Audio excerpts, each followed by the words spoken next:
Hey everyone, Eric here. I am the host of the Unseen Paranormal Podcast. Join me for a new episode every Wednesday as I delve into the unseen world with historians, authors, researchers, and investigators as we try to understand and make sense of the paranormal. You can listen to past and future episodes on Apple Podcasts, Spotify, Google Podcasts, iHeartRadio, Stitcher, or at unseenparanormalpodcast.com. Please like the show on Facebook and share with your friends. And remember, some of the scariest things are unseen.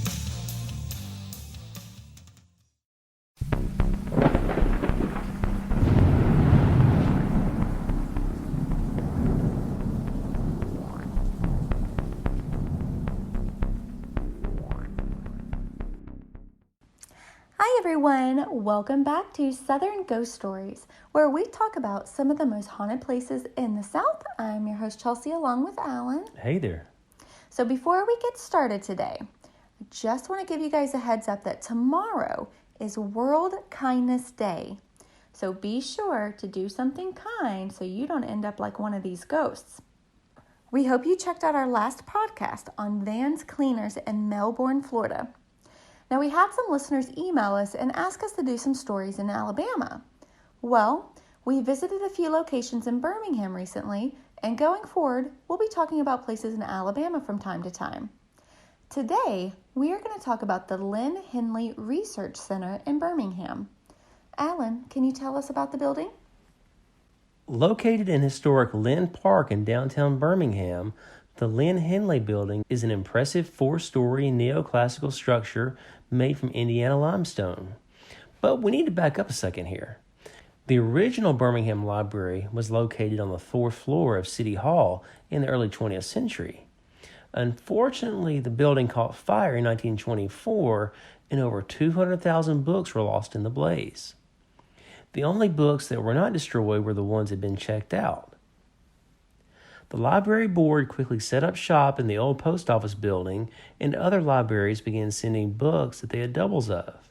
Other books were bought with insurance money, and plans were made for a new library to be built on a lot purchased by the Jefferson County Commission. In April 1927, the new Central Library opened to the public. The new library cost $730,000 to build. That's almost $19 million in 2020. The new building contained a circulation room downstairs, an art gallery on the second floor, and more room for exhibits on the third floor, and the fourth floor was mostly used for offices. The library was so large it even had its own auditorium. In 1929, the library board commissioned renowned artist Ezra Winter, who had worked on projects for places like the United States Supreme Court, to paint murals for the main room of the library as well as the children's room. The murals in the children's room were from 16 famous tales and literature scenes like John Smith and Pocahontas, Lancelot from King Arthur's Round Table, David from the Bible, and Don Quixote, just to name a few. In 1954, the library was renovated and air conditioning and modern lighting were installed. While working on the building, several strange items were found that were likely part of old exhibits that were just left behind. Library staff found preserved snakes, a mounted moose, Mexican statues, and an Eskimo suit.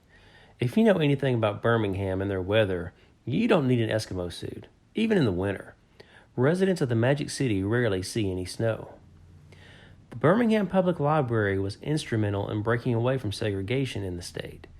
Fant Thornley, the director from 1953 to 1970, was years ahead of others who wanted to keep things segregated in the state.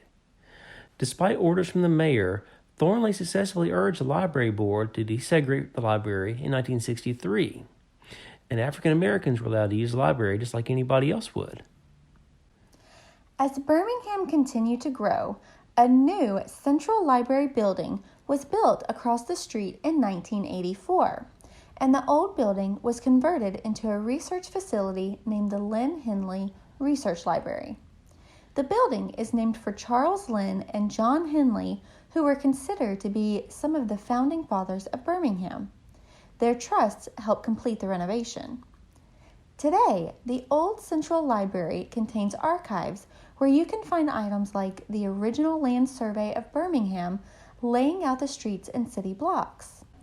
It also has letters signed by writers such as Margaret Mitchell, Flannery O'Connor, and even Sir Arthur Conan Doyle.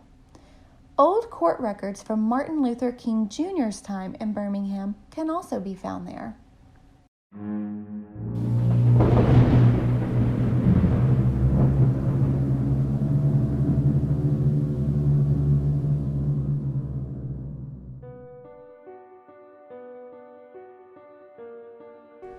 The Linn-Henley Research Center is said to be haunted by the spirit of Fant Thornley, the former director.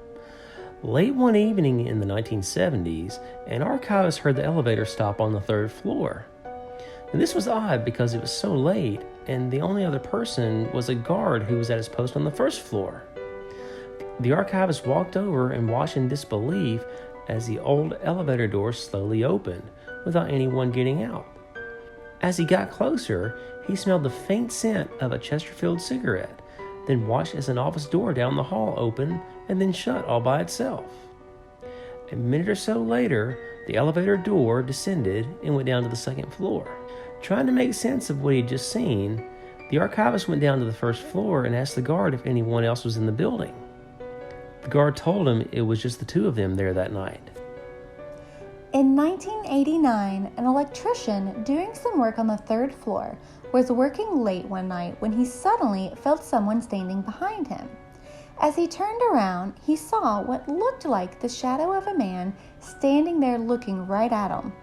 Wasting no time, the electrician ran out of the room and vowed to never go back in there again. A few days later, when he was talking about his experience, a staff member showed him a picture of Fant Thornley and asked him if that was who he had seen.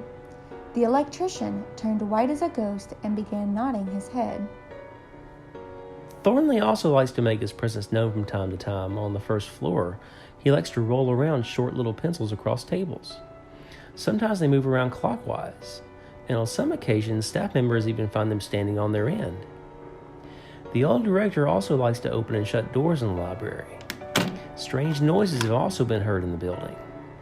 Every once in a while, the quiet library will roar with some phantom noise that comes out of nowhere and just goes away in a few seconds. Staff members have tried to make sense of it all, but they just chalk it up to Fant Thornley, who has chose to hang out and make sure things are running smooth in his old library. We hope you enjoyed our episode on the Linn-Henley Research Center in Birmingham. Be sure to check out our website, southernghoststories.com, which features our books along with old podcasts and our ghost map apps. Feel free to leave a comment or send us a message on our Facebook or Instagram accounts. We would love to hear about any creepy experiences you've had, and feel free to give us some ideas on new locations you'd like to hear about on future shows. Now those books Chelsea mentioned, they're Southern Ghost Stories, Historical Hauntings, Haunted Hotels, Ghost of Gallatin, and Murfreesboro, Spirits of Stones River. Now be sure to share the show on Facebook and subscribe. Also, please leave a 5-star review. Those reviews are very helpful, and we appreciate everyone who's taking a few minutes to do it for us. Please check back with us next time as we head back to Murfreesboro, Tennessee. We'll be talking about the City Cafe on the Square. So before we get started today, tomorrow is World Kindness Day. So be sure to do something kind for someone so you don't end up like one of these ghosts. You be nice to your husband? Nope. I think the World Kindness has certain limitations. I don't think it goes for husbands. So what day is it that you're nice to your husband? Every day. Huh? Is Kindness Day on Friday? Yes. World Kindness, not National Kindness. It's World Kindness. Is there a difference? There actually is. National Kindness was back in February. Well, what did you do for me National Kindness Day? Well, it was the day before Valentine's Day, so I'm sure I did something nice for you. Well, I'm having a hard time recalling anything. No, maybe it wasn't the day before. Let's see. Hold on. Let's see here. February 17th, so it was right after Valentine's Day. Oh, yeah. Seemed like on the 17th you weren't very nice to me. Let's pull up our calendar, shall we? So why did you back up just a little bit? Why didn't you just start off with that part? Go with it. Just an observation. We hope you enjoyed our episode on Linn-Henley Research Center in Birmingham. Please check out our website, southernghoststories.com, which features our books as well as old podcasts and our ghost map apps. What's a ghost's favorite dessert?